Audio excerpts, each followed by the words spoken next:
Hallo, ek is besig met stories van hoop. Ek is hier by Karen. Sy gaan vir julle sê wie sy is, waar sy werk en wat haar droom is.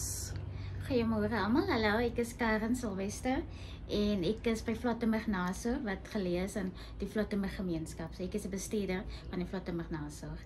En ek dink my droom is die droom is om my eie basically die eie nasorg maar weg van die skool af op 'n stuk grond waar ons eie klaskamers het met 'n rekenaarsentrum, 'n biblioteek, ons eie tuin, maar regtig waar ons tot diens kan wees vir die gemeenskap, maar ook vir ons kinders.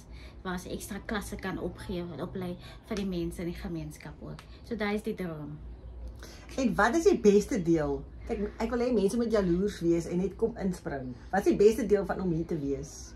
Jy maak 'n verskil, jy maak 'n impak in die kinders se lewens. Jy sien hy glimlag op hy kinders se gesigte en hy het ekstra drukkies wat hulle elke dag vir jou kom gee. Drukkies. En net is hy opgewonde op hulle gesigte van hulle wil hier wees, van hulle voel hulle behoort hier en hulle voel veilig hier. Dit is 'n veilige omgewing wat ons vir hulle skep.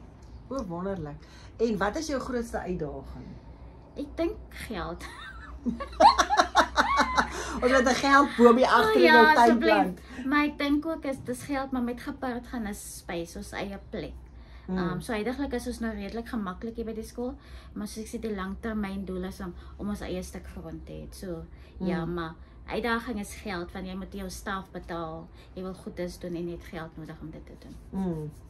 Drome is duur. Definitief. En wat is hoe sien jy die toekoms as jy nou jou sin kry in jou ideale wêreld? Hoe lyk dit vir jou? Blink. Ek dink dit is 'n woord om dit te skryf, maar jy sien 'n gesonde gemeenskap. Jy sien kinders wat hulle drome bereik, mense wat verlos word van alkohol en dwelm abuse, kinders wat terugploeg in hulle gemeenskap in. So jy sien letterlik 'n gesonde gemeenskap waar almal omgee vir mekaar en letterlik streef na beter toe. Ja. Baie dankie Karen, jy het ons vandag bietjie geïnspireer. Ek waardeer dit baie en ons gaan jou inligting los in meer inligting sodat ons kan seker maak die regte mense kom by jou uit. Baie dankie julle.